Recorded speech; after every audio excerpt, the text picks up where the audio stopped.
we would be remiss to not start with this. Of course, it was a very tragic weekend in sports in a lot of ways. We had the Pro Bowl, we had the NHL All-Star Game, and then Sunday morning, unfortunately, going to be Hall of Famer Kobe Bryant, absolute legendary NBA player, 5-time champion with the Lakers, passed away along with 8 others, including his daughter Gigi, in the most just a tragic way. It was a helicopter crash in Calabasas, and yeah. So we just want to start with that. I know a bit of a downer note, but guys, what are your thoughts on this horrific accident, this tragedy, on Kobe?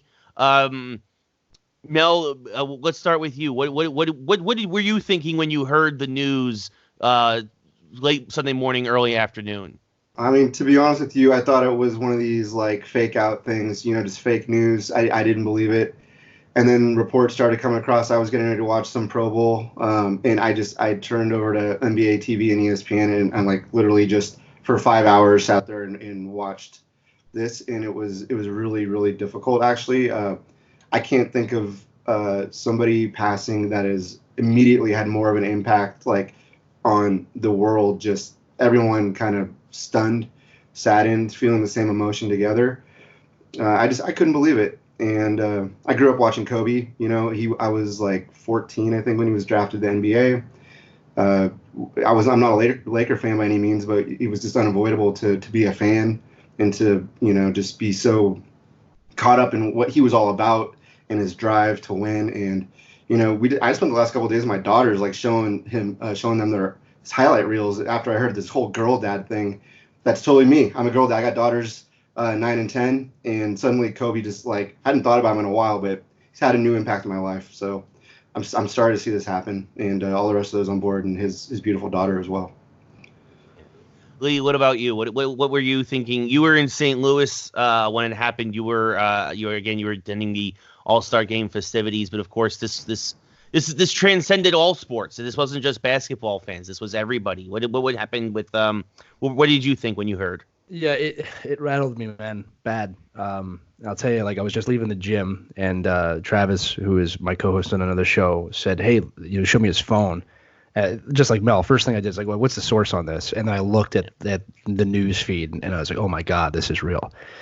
And it rattled me. And, what's funny is, Ray and Mel, you too, probably, you kind of know how media works. And, my first thing was, you got to let this kind of play out and see what happened. And, they said there's multiple people on board. So my first thought is, God, I hope his family's not there. And then, it's tough. Because here's the thing, man. His death reminds us all that life is precious. It reminds us all that this man who was probably invincible in most people's minds is not invincible. And what I found amazing was that for the shortest glimmer of time, we all as a country, probably as a world, came together again, thus showing that we want to be together at the end of the day. When tragedy strikes, we tend to console each other. And what's weird is that, I was saying that for 12 hours we'll be together, and then the news cycle will start. You'll start getting people talking about his past, and then political parties will start to claim him as their own, and we'll kind of sink back out of it. But this man had so much power that for the briefest of moments, we were all together and grieving together, and we still are. And the thing is, everyone knows me. I'm a hockey guy, but I'm linked to this man, as many people are, in a weird way. He grew up in Ardmore, Pennsylvania. He went to Lower Merion High School, which is, Ray, I don't know if you know this, is legit the town next to me where I grew up. So he played my high school when I was growing up, and I remember hearing about this kid, this NBA player that was beating up my high school team, and he did.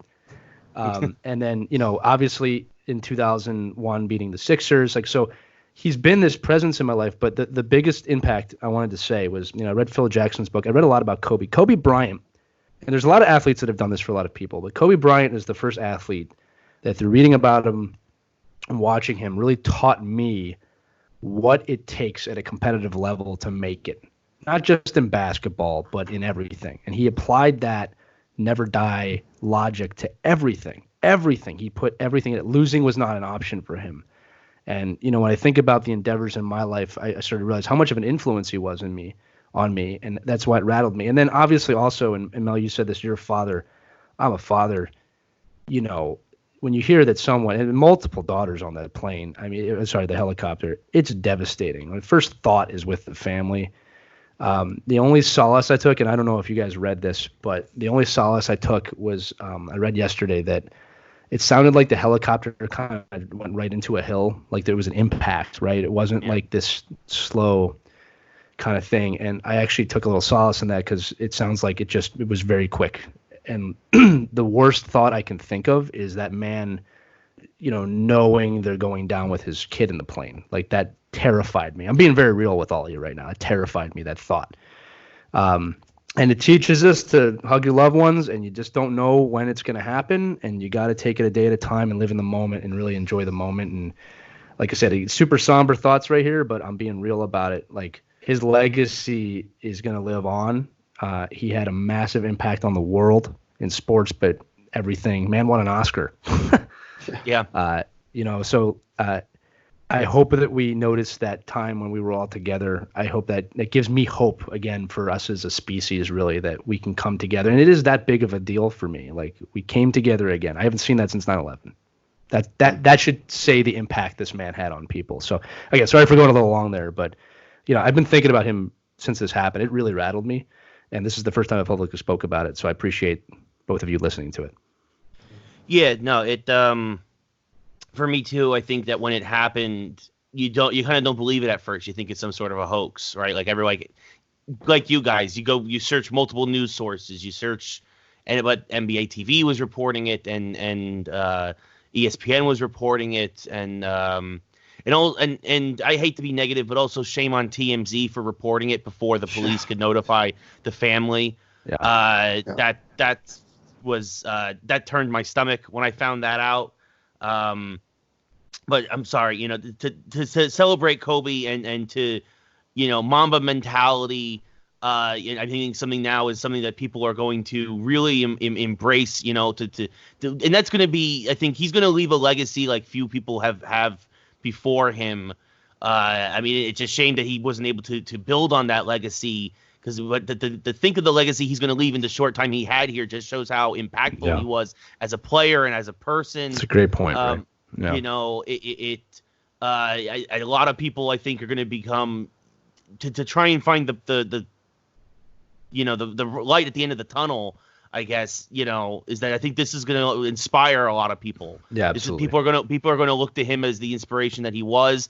As Lee, as you mentioned, some folks looked into his past. He wasn't a perfect person. No one is. No. But goodness knows that he tried his best to redeem himself as a man who was dedicated to his family, dedicated to his craft, dedicated to the sport, dedicated to Los Angeles. The outpouring of love out here in LA. People are still lining up at Staples Center, still leaving flowers, wreaths, candles. And also to the folks at the Grammys, screw you guys for being like, please, we're trying to do the Grammys here while you're mourning Kobe Bryant. Shut up. Yeah. That was ridiculous. Talk about the music industry being tone deaf for a moment in time. I found the irony in that. Sorry, again, I went negative again. When I'm trying to be positive, but there's a lot of emotion surrounding it, right? And yeah. Everybody responds differently, but this is what I was saying.